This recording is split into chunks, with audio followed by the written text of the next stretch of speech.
Viewers, neighboring Bangladesh is on the edge once again. A young Hindu man was lynched to death over allegations of insulting Islam in Bangladesh. Not just that, 30-year-old Deepu Chandradas's body was taken to a bus stand area where the mob tried to tie it with a tree with a rope and then set it ablaze. He was the sole breadwinner, viewers, of his family. Now, this is the latest case of violence against religious minorities in the country. Mohammed Yunus announced that some people related to this particular case have been arrested, 7 in total. But there is a video that's now going viral on social media. It was shared by exiled Bangladeshi author Taslima Nasreen. In this video, Deepu can be seen having a conversation with some policemen shortly before he was lynched by a radical mob in Mymensingh. Deepu can be seen in this video trying to explain something to them. Taslima Nasreen has claimed that Deepu told the cops that he was innocent. It was indeed a conspiracy against him. And after that, he was lynched. Now, this raises many questions. Was he handed over to the irate mob that lynched him to death? Why couldn't the cops protect him? Now, viewers, this happened amid anti-India protests. The trigger was killing of 32-year-old Sharif Osman Hadi, who on 12th of December, he was a prominent youth leader of July-August 2024 uprising that led to Sheikh Hasina's ouster. His death sparked protests, violence, arson and anti-India sentiment in Bangladesh. He has always been anti-India. He was known for his fierce opposition to what he described as Indian hegemony in Bangladesh. Demonstrators vandalized buildings, even torched newspaper offices. The Chattogram home of India's Assistant High Commissioner to Bangladesh was also attacked. Today was Hadi's funeral. It drew large crowd amid tight security. Interim government chief advisor Mohammed Yunus, along with his advisory council members and army chief, attended it. The country is observing a day of state mourning. The question is, what do these developments mean for already strained India-Bangladesh ties? And to discuss it, I'm joined on the broadcast by a very special panel of guests. We have Sushant Sareen, Senior Fellow ORF, Veena Sikri, former High Commissioner of India to Bangladesh, Padma Rao Sundarji, Senior Foreign Correspondent who understands this area very well. We also have with us Ratan Sharda, who is an author. Good evening to all of you. Thank you very much for joining us here on Times Now this Saturday evening. Now, Padma Rao Sundarji, I want to begin this discussion with you. Hadi was given a martyr status. One-day state mourning has been announced. His anti-India stance is widely known.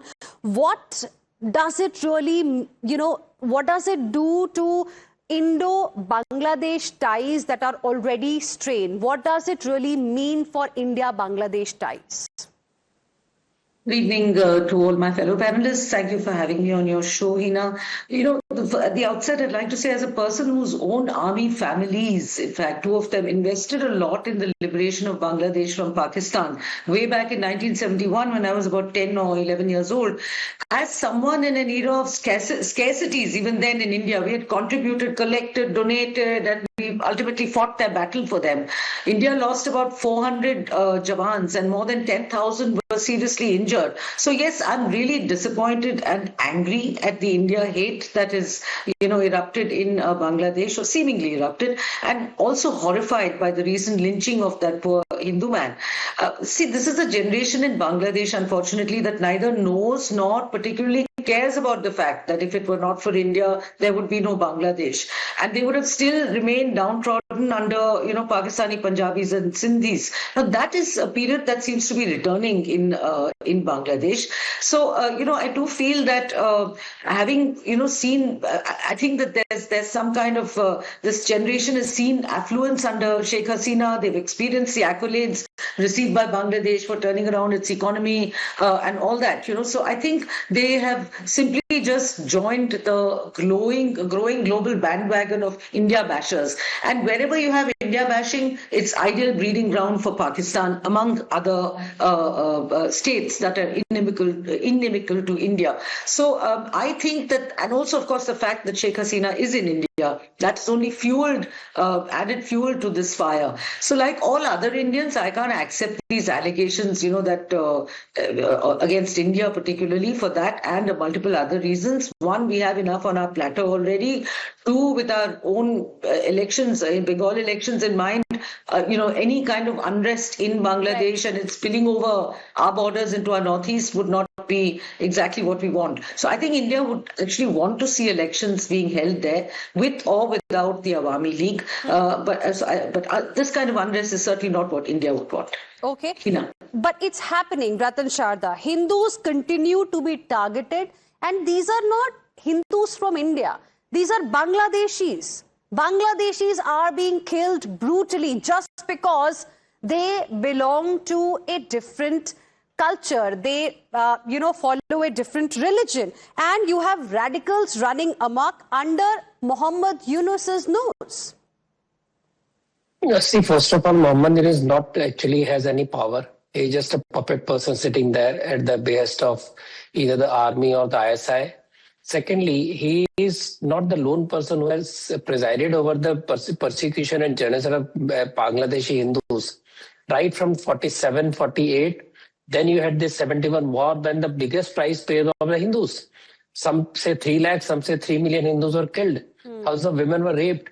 And the same thing that happened in Pahalgam, something like that also happened. So then you had Mujibur Rahman. After that, you had military coup. Every time something happens, Prophet's hair got lost and we had temples burnt. Every time something happens, Hindus suffer, they are killed, they are violent against, and they come back here. You had the 1948 Chakmas still coming to Bharat. So this persecution of minorities never stopped. Sheikh Hasina was the wall standing between the minorities to some extent and the other people. They got a chance as Hasina got weak. And we see this complete breakdown of law and order, of any kind of order there. And we have a very serious issue. I think the biggest blame goes, of course, to Muhammad Yusuf, who he keeps on denying there is any persecution of Hindus or genocide of Hindus. And he's out there provoking India through pushed by ISI by making somebody martyr. He's the same person who did any kind of genocide. We have this UN rights bodies who do nothing.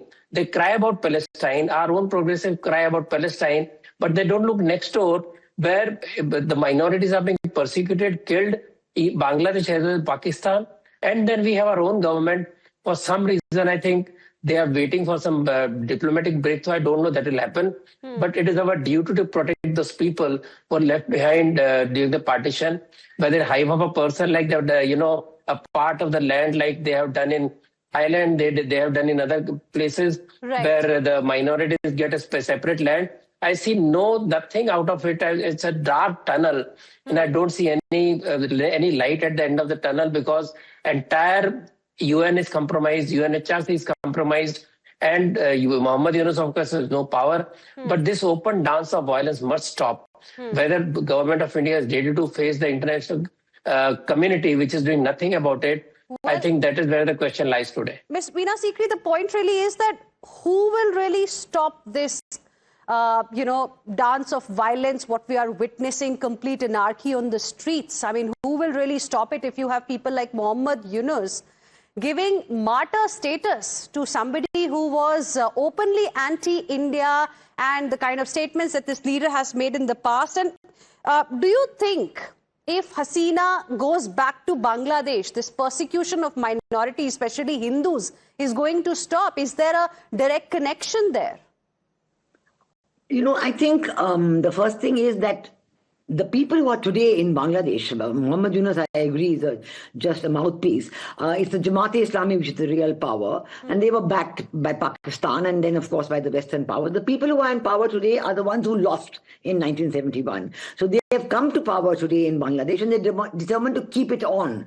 And because of this, the anti-India rhetoric, right from last year, in fact, as they prepared for the regime change operation, they whipped up the anti-Indian rhetoric more and more because they wanted to make it out to the people that everything is the fault of Sheikh Hasina and Sheikh Hasina is doing everything because of India and so on. But I think at the end of 18 months, it is very clear that this regime in Bangladesh has not got the support from the people that it thought it would get. You know, they thought, oh, well, now Sheikh Hasina is out of the way, and so we can do what we like, we are in power. And Jamaat-e-Islami was fairly confident that the support would come to them because, yes, people in Bangladesh are religious.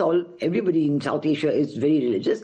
But they are not, they don't want Sharia law, they don't want a caliphate, they don't want Islamic rule. So I think the Jamaat-e-Islami has totally underestimated this feeling. And at the end of 18 months, the violence is being whipped up more and more because now they have called for elections and they want to do the violence so that they will get the votes. But the people who are against, who have seen through the Jamaat-e-Islami are those who, number one, support Sheikh Hasina, who are in the Awami League. They're saying it was much better earlier. So that solid vote bank of 35-40% is there. Plus, there are many people who may not be Awami Leaguers, who may not support Sheikh Hasina, but they support the liberation war. So there are those people also. In fact, even in the BNP, there's a moderate faction. So the answer to this whole question is, now that they are calling for elections, is to ensure that the elections are free, fair, inclusive and participatory. And we cannot allow elections which are not participatory because they will not be credible. And if they're not credible, then the people will not accept the results. And this uncertainty and violence and everything will continue. Instability will continue. India does not want instability there. So even I agree with you both on the death of Osman Hadi and on the absolutely barbaric killing of Dipu Chandra Das.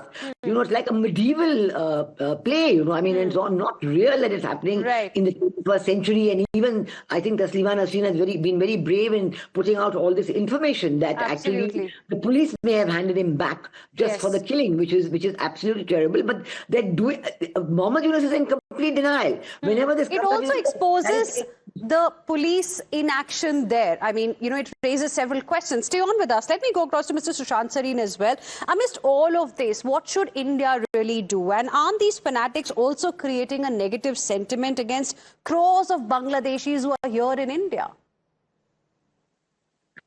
Yes, they are. But I think before deciding what India should do, I think we should diagnose the problem correctly. I'm afraid I'm not as optimistic as Ambassador Sikri is when she says that the bulk of people in Bangladesh don't want this to happen. Well, then the bulk of people should stand up against it, but the bulk of people don't. And, you know, we often talk about the silent majority, but silent majority is basically people who are in the graveyards. That is technically the definition of silent majority. So I don't depend upon the silent majority. If there is, then it should rise up. Secondly, I think we should be very clear. I again disagree with Ratanji when he says that Mohammed Yunus is powerless. Why are we giving him an alibi? He is the chief executive of that country. He has to exercise the power, whatever power is available to him. But we have seen that he does not exercise his power. And then he feigns, as my other colleagues have very correctly said, he feigns ignorance. He is in complete denial. He tries to brush it under the carpet. They take some eyewash action and they claim that they've acted. They don't want to use their power because they're complicit in these crimes. They allow these crimes to happen. They are trying to use this unrest for their own political ends. So I think we need to be clear on that. And finally, I think let us remember that there has always been in Bangladesh, even at the time of liberation, there has been a number of people who have always been Islamist in orientation. So while you might have a state machinery, for example, under Sheikh Hasina, which tries to protect the minorities, you have a society which does not tolerate minorities. You've hit the nail on the head with that point, because if we look at data also, 1951, Hindus made up at least 22% of East Pakistan. Now that percentage is down to 7.5%. We can hope that elections will be fair, but who will really ensure that the elections are going to be fair? Can Mohammed Yunus really be trusted if he's actually giving the status of a martyr, somebody who's been openly anti-India? Many call him a complete radical. We leave it there, but thank you very much, all of you, for joining us here on this discussion.